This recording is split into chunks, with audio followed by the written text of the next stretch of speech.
예수님, 새해 첫 주일입니다. 올해도 여러분 모두 주님의 사랑 안에서 복 많이 받으시고 또 여러분 가정에도 건강과 평화가 넘치기를 기원합니다. 여러분들, 도대체 복이라는 게 뭡니까? 안 믿는 사람들에게는 복이 뭐겠습니까? 올 1년 동안 잘 먹고 잘 사는 게 복이고 건강하게 오래 사는 것이 복이지만 우리 신자들끼리 서로 만나서 사제가 여러분에게 복 받으시오, 또 교우들끼리 복 받으시오 할 때 그 복은 분명히 세상 사람들이 주고받는 그 복의 내용과는 개념이 다릅니다. 믿는 이들에게 복이라고 하는 개념은 잘 먹고 잘 살고 오래 사는 거 그게 아닐 겁니다. 맞습니까? 우리 교우들끼리 사제가 여러분에게 복 받으십시오 하는 그 말 뜻은 비록 올 한 해 동안 힘들고 어려워도 그 안에 감추어 계신 하느님의 사랑을 바라볼 수 있는 것이 복이요. 또 올 한 해 동안 때로는 외롭고 눈물 나는 일이 있어도 늘 우리와 함께 하시는 하느님 임마누엘, 하느님의 현존을 체험하는 것이 바로 복이다 하는 그 뜻입니다. 맞습니까? 이렇게 아는 건 나보다 훨씬 더 잘합니다. 예수님은 한마디로 은총 자체이셨고 복 자체이셨습니다. 그래서 모든 복이 누구에게서 나옵니까? 예수님에게서, 그분에게서 나옵니다. 그러면 인간 예수가 받은 복의 내용이 뭘까? 얼마나 그 양반은 33년 동안 이 세상에 와 사시면서 얼마나 많은 복을 포대기로 받고 사셨길래 진복 8단까지 얘기하셨고 모든 복이 예수님에게서 나온다고 하는데 그럼 인간 예수가 받은 복의 내용이 뭔가? 자, 한번 봅시다. 얼마나 복을 많이 받고 산 양반인지. 어디서 태어났습니까? 마구간. 여러분 가운데 마구간에서 태어난 사람 손 들어보세요. 손 들기만 했단 말. 엄마가 김매다가 밭에서 난 사람은 있을 수 있어도 친정집에 가다가 버스 안에서 나온 애는 있을지 몰라도 마구간에서 태어난 사람은 없을 거예요. 하느님의 아들이 그 오만 말똥 냄새, 솥똥 냄새가 나는 질적질적한 마구간에서 태어나고 그리고 양아버지 요셉의 직업이 뭐였습니까? 군수였습니까? 시장이었습니까? 아니면은 큰 부잣집 주인이었습니까?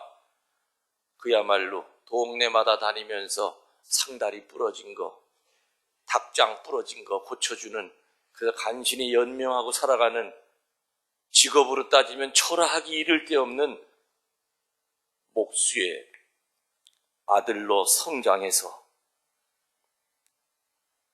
성부의 뜻을 받들고 공생활을 시작하시면서 그 3년은 정말로 고달프고 위험하고 외로운 전도 생활이었습니다. 그러다 마침내는 흉악무도한 죄인을 피말려 죽이는 십자가의 형에 처형된 그 고달픈 인생이 어찌 그게 복덩어리겠는가?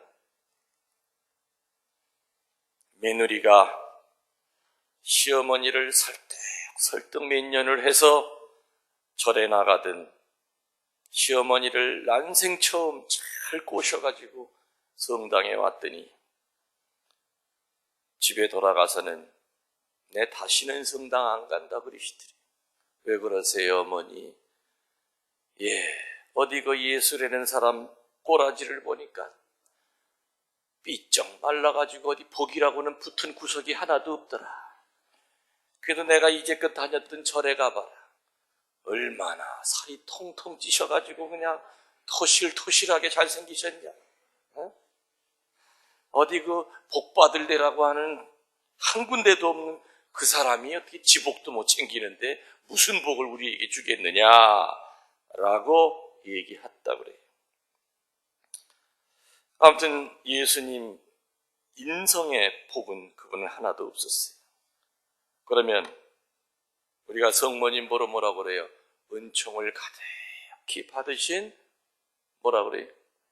마리아예요. 그럼 은총을 그렇게 가득히 받았다고 하는 그 여인, 성모님이 받은 복은 뭐냐 이거예요 도대체. 얼마나 은총을 많이 받았길래 2000년 내내 성모님 앞에는 은총을 가득히 받으신 마리아예요 하고 부를까. 솔직히 인간적인 눈으로 보면은 성모님은 정말 박복하기 이를 데 없는 여인이었습니다. 여자들 팔자가 뒤용박 팔자라고 하는 말이 있듯이만은 여러분들 중에서 아유 나 같은 인생 없을 거야 하는 여인이 이 자리에 앉아있다 하더라도 그 사람보다도 더 박복하기 이를 데 없는 여인이 누구예요? 성모님이에요. 예수님 잉태하시고 만일에 잘못됐었으면 성모 마리아는 돌에 맞아 죽을 뻔하셨던 거죠. 약혼자 요셉의 입에서 저 뱃속에 든 저 씨는 내 씨가 아니요. 말 한마디만 요셉이 짓거리면 마리아는 머리채 끌려가지고 동네 한가운데서 돌에 맞아 죽어도 친정 부모도 못 말리는 유대인들의 3대 범죄 가운데 하나인 간음죄로 일반 사람들이 성령으로 잉태했다는 거 얘기해야 그거 믿겠냐 이겁니다. 못 믿죠? 또 그때 시대는 처녀가 잉태한다고 하는 거는 이건 간음밖에 없는 거예요. 요즘은 뭐 처녀도 뭐 잉태도 잘하더고 말이에요. 시집 가기 전에 뭐 다 애 낳아서 살고 뭐 그런 사람. 그러나 그 당시 유대 땅에서는 처녀가 잉태했다고 하는 것은 이건 돌에 쳐 죽여도 그건 죄가 안 되는 간음죄, 유대인의 3대 범죄 가운데 하나가 간음죄. 아무튼 목숨을 내걸고 예수님을 잉태하고 10달 동안 예수님을 지켰어요. 외아들 하나 낳으실 때도 바람 하나 가릴 데 없는 그 황량하기 이를 데 없는 바람이 술술 들어오는 마구간에서 낳으셨고 낳은 아기 어디 놀 데도 없어. 그래서 어디다 놨어요? 말려움을 통에다가 집을 깔고 거기다 아기 예수님을 이렇게 모셨어요. 여러분 자식 나가지고 말려움을 통에다가 집어넣었던 사람 손들어 보시오. 없잖아요.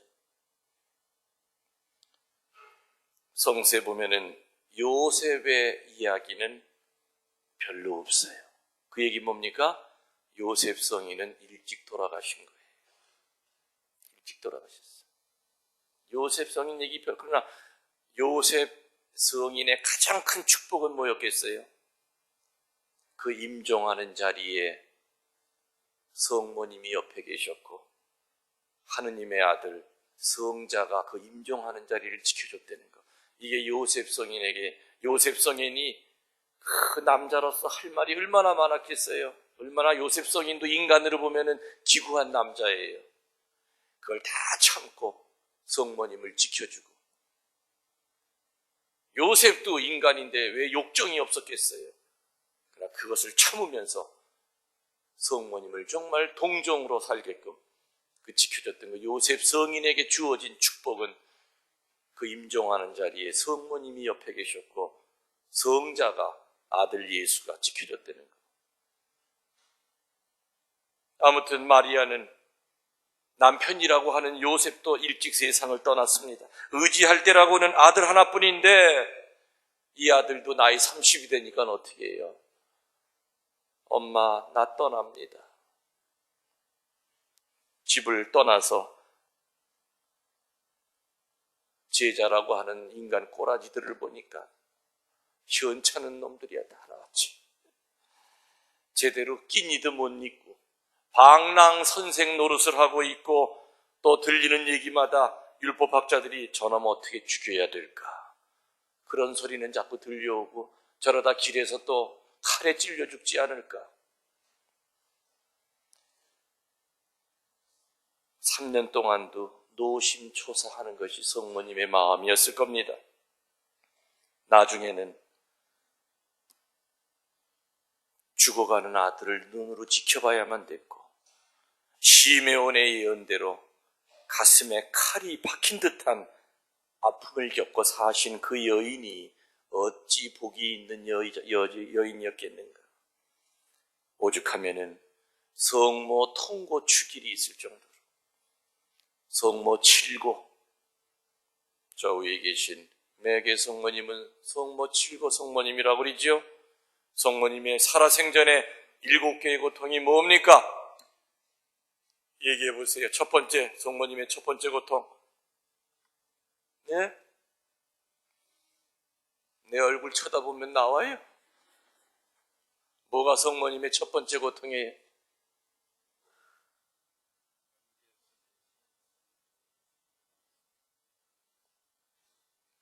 에집트로 피난 가신 게 먼저예요? 시메온에게 가슴 아픈 얘기 들은 게 먼저예요? 자, 그러면 첫 번째, 성모님의 7곡 가운데 1곡. 시메온에게 가슴 아픈 얘기를 들었을 때 얼마나 찢어지겠어요? 그래서 첫 번째 고통. 두 번째는 헤로데가 예수님 죽이려고 하니까 예수님 데리고 에집트로 피난 가신 게 두 번째 고통. 세 번째, 3고가 뭐예요? 성전에서 예수님 잃어버리고 사흘 동안 찾아 헤맸던 고통. 여러분 가운데 어릴 때 자식 잃어버렸던 고통 생각해 보세요. 기가 막혔을 거예요. 그게 세 번째 성모님의 고통. 네 번째 사고가 뭐예요? 네 번째 고통이 뭐예요? 뭐예요? 네? 뭐 이렇게 길어요? 십자가 지신 예수님을 길에서 만났죠? 그게 네 번째 고통이에요. 다섯 번째는 뭐예요? 오전 9시에 못 박혀가지고 오후 3시까지 6시간 동안 피 흘리면서 십자가에서 신음하고 있는 그 아들을 그 밑에서 지켜봤던 그 엄마의 고통. 여섯 번째 고통이 뭐예요? 죽은 아들을 엄마가 가슴에 끌어안고 비통에 젖었던, 다시 말하면 삐했다. 그 고통. 마지막 일곱 번째 고통이 뭐예요? 아들을 장례 치렀던 고통. 자식이 죽으면 부모는 가슴에다 묻는다고 그러죠. 이게 바로 성모님의 칠고예요. 이렇게 고통 덩어리로 살았던 성모님에게 무슨 복이 있었겠습니까? 예수님은 당신 어머니와 같이 어떻게 보면 모자가 하나같이 그렇게 박복할 수가 없어. 맞죠? 여러분들 중에 이 모자보다 더 박복한 사람이 있으면 손 들어봐요. 없어요. 이렇게 살았던 그 예수님의 입에서 산상설교에서 어떤 말이 나옵니까? 가난한 사람이 행복하다. 우는 사람이 행복하다. 박해받는 사람이 행복하다고 하셨는데, 하여간 우리 신자들의 복이라고 하는 것은 세상 사람들이 생각하는 그런 차원의 그런 복이 아님은 분명합니다. 맞죠? 비록 삶이 고달프고 어려워도 하느님의 은총으로 받아들이면 올 한 해가 복으로 변할 것을 믿습니다. 오늘은 무슨 대축일입니까? 주님의 공연 대축일, 공적으로 이 세상에 드러내신 날입니다. 메시아가 이방인들을 불러서 손수, 당신 자신을 이방인들 앞에 드러내신 날입니다. 그 이방인들이 바로 우리는 옛날부터 동방박사라는 등, 사망이래 등등, 옛날에는 왕이 천문학까지 다 별자리를 봐야만 왕 노릇을 했기 때문에 동방 박사도 맞고 사망도 맞아요. 왕이면서 다 별자리를 보는 박사 노릇을 했기 때문에. 묘한 것은 메시아를 기다린 것은 이방인들이 아니라 누구였었습니까? 유다인들이었는데, 그토록 유대인들이 기다리던 그 메시아가 유대 땅에 찾아와서 실제로 만난 백성은 이방인들이었다는 겁니다. 유다인들은 오히려 메시아를 배척합니다. 이처럼 하느님의 은총은 인간의 판단과 지혜를 초월합니다. 인간은 자기 재주로 하느님의 은총을 만나는 것이 아닙니다. 하느님은 숨겨진 상태에서 늘 오시기 때문에 우리가 몰라봅니다. 내 집에 24시간 내내 예수님이 계셔도, 성모님이 24시간 내내 같이 살아도 영적으로 눈이 멀은 사람은 예수님을 못 봅니다. 매일같이 성체를 영해도 예수님이 내 안에 들어오심을 못 느낍니다. 어떤 자매가 예비자 교리반에 나오는데 시어머니가 남편 반대가 너무 심했어요. 그래도 이 자매는 길을 쓰고 예비자 교리반에 나왔습니다. 그리고 세례를 받았어요. 마침 시아버지가 암에 걸려서 고생할 때 정말로 시아버지 똥오줌을 치면서 정말 친딸도 나 몰라라 하지만 며느리는 지극정성으로 시아버지를 간호해드리고 장례까지 잘 치러드렸어. 바로 그 모습을 지켜본 그 시어머니가, 그 남편이 천주교로 그 모습을 보고 개종하게 되었던 겁니다. 믿음 생활하는데 많은 장애가 따르는데, 많은 경우에 우리 신자들은 조그만 인간적인 장애와 조건에도 자주 넘어지고 쉽게 포기합니다. 조금만 시련이 와도 하느님 멀리하고 무슨 핑계만 생기면 신앙을 가차없이 내던지기 일쑤입니다. 오늘 박사들은 무려 1200km가 넘는 먼 거리를 온갖 위험을 무릅쓰고 찾아와서 귀중한 선물로 경배하였습니다. 그러나 헤로데는 달랐습니다. 분명 세 왕에게나 헤로데에게나 똑같은 모양의 별을 받건만 보고 난 다음에 결과는 달랐습니다. 똑같은 별을 보고도 생각과 행동의 차이는 컸습니다. 주일날 이 자리에 앉아서 똑같은 강론을 들어도 나가서 살아가는 열매가 다릅니다. 똑같은 성서를 보아도 그 차이는 있습니다.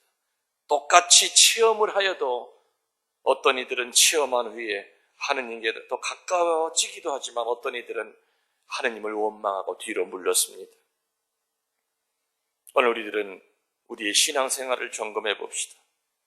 첫 번째는 별을 보고 예수님을 찾아 나섰던 사망처럼 만사에 있어서 그리스도를 찾아 나서고 그리스도와 더 가까이 지내려고 노력한 적은 있는가?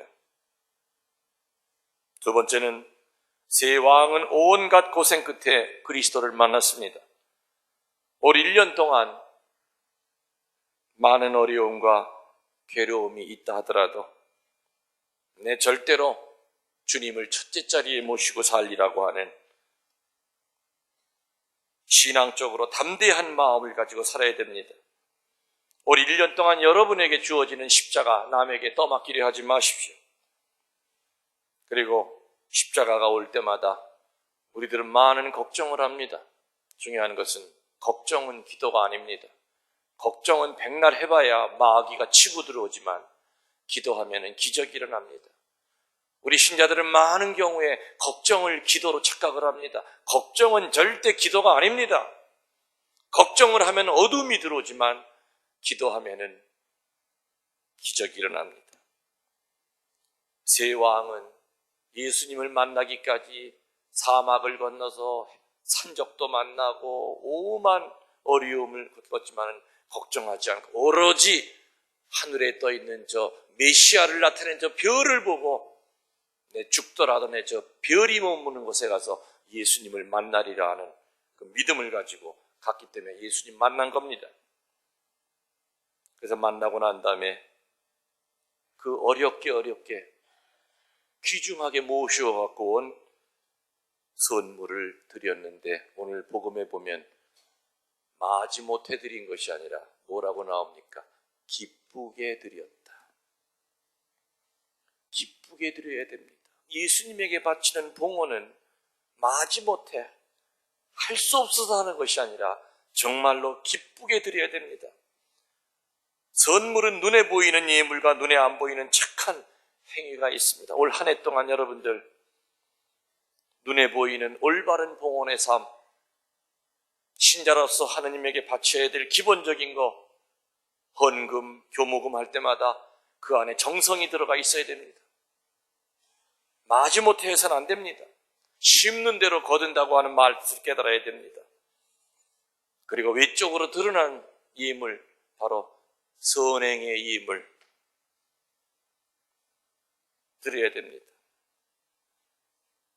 마지막으로 세 왕은 예수님을 만난 후에 헤로데에게 가지 않고 다른 길로 갔다라는 말이 나옵니다. 그 다른 길은 선의 길, 착한 길로 들어섰다는 겁니다. 우리는 그리스도를 보고, 즉 영세를 하고 미사 때마다 말씀과 성취를 통하여 예수님을 만나고 난 후에, 이 성당을 나간 후에는 어떤 길로 가야 됩니까? 죄악의 길이 아니라 선의 길로 가려고 애를 써야 됩니다. 과거의 죄를 청산하고 주님이 원하시는 길로 가야 됩니다. 새해를 맞는다고 누구나 다 새해를 맞이하는 것 아닐 겁니다. 헌 마음을 가지고 있으면 새해가 100번 돌아와도 그 사람에게는 여전히 새해가 뜨지 않을 겁니다. 주님은 우리의 진정한 별이요 나침판입니다. 올 한 해 동안 말씀을 통해서, 성체를 통해서 우리 영혼에 떠오르는 그 별을 보고 어떤 난관과 어려움이 오더라도 그 주님을 찾아가야 됩니다. 찾아가는 것만이 아니라 그분을 만났을 때 드려야 될 선물까지도 열심히 준비해서 아기 예수님에게 선물을 드려야 됩니다. 오늘 우리는 천신만고 끝에 아기 예수님 앞에 나타난 이 동방 박사들처럼 올 1년 동안 십자가의 어려움, 때로는 병의 어려움 때문에 힘이 들지라도 주님이 보여주시는 그 별을 바라보면서 담대한 마음으로 신앙생활하도록 결심합시다. 아멘.